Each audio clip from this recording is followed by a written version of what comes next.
do it, and obviously Mayton's a big loss off this team, but your first impressions of what you're Yante's with us more often than he's not, believe it or not. Is that right? He is. He was at our first team meeting.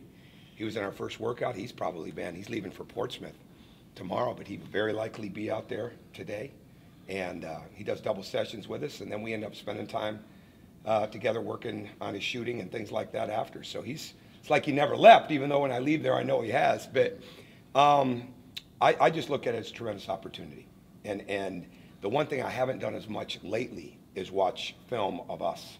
Spend more time on that court. And I think what's going to be fun for me, because we'll hit the dead week where you have the week before exams where you can't get on the court with them, and then we'll get back on the court after their exams. And when we get that little bit of time left before they leave in May, is kind of look at where we're at now, look at where they were on film, and keep making sure that everybody's got the right progression for where we want to go.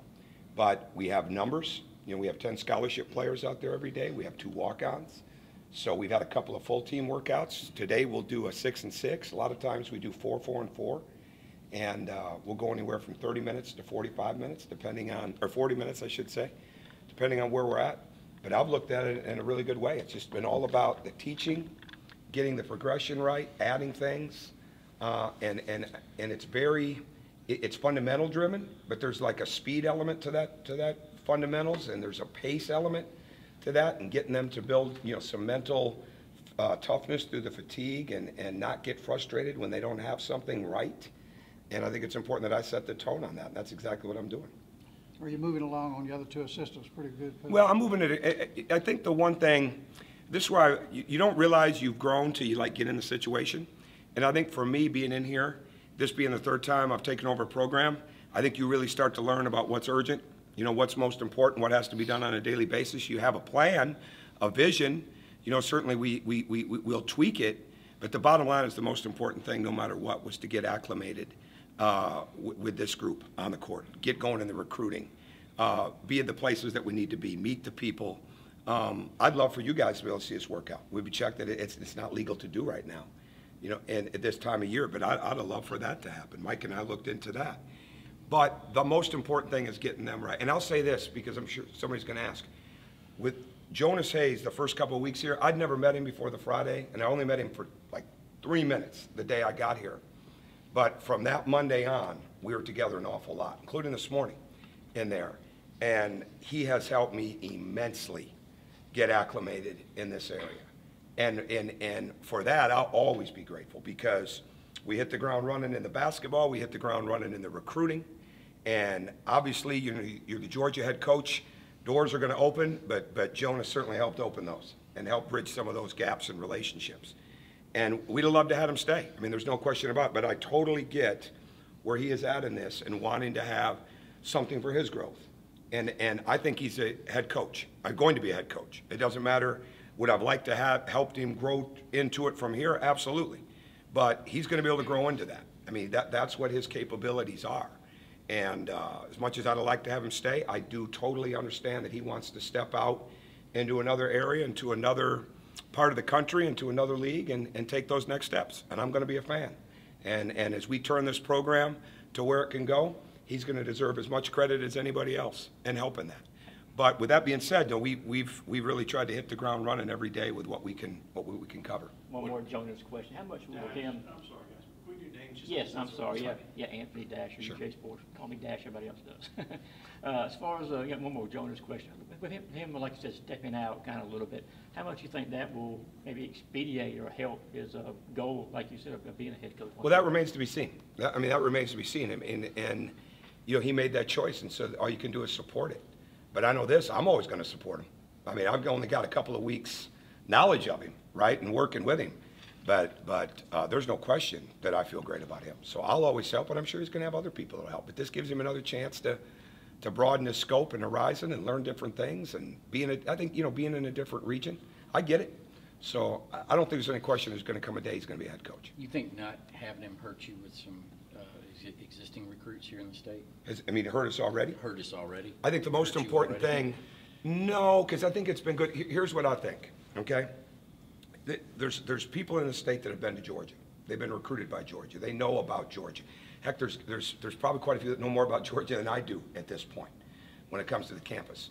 we need to get people on campus, right? It's not just seeing them in their place, it's them seeing us. And we have got to get the unofficial visits, the official visits, whatever it is, where they can come in and see these workouts. They can come in and see the film of how we're going to play.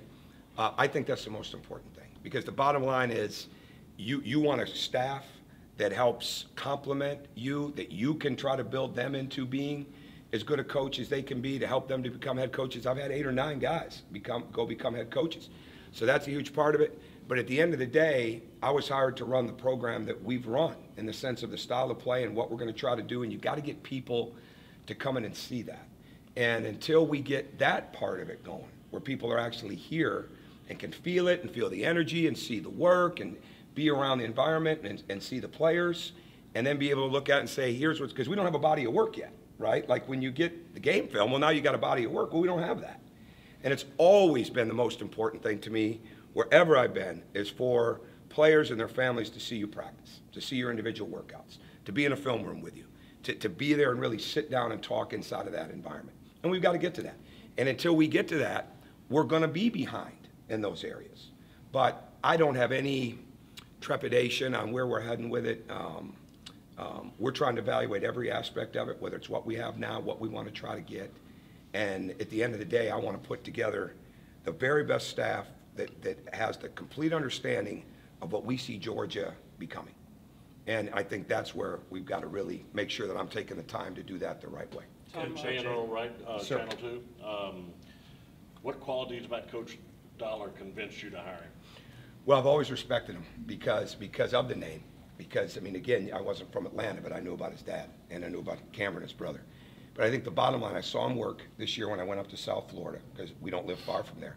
And Brian Gregory's been a 20-year-plus friend and a close friend. We were on Tom Izzo's staff together. Tom Izzo's first staff, we were together on.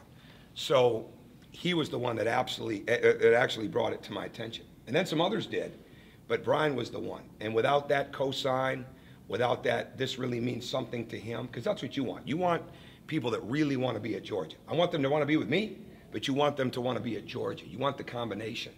And I knew of him, spent a little time with him, had him up last week, and did my research. He did his research, and I think he's going to be fantastic. I think he'll be excellent on the court.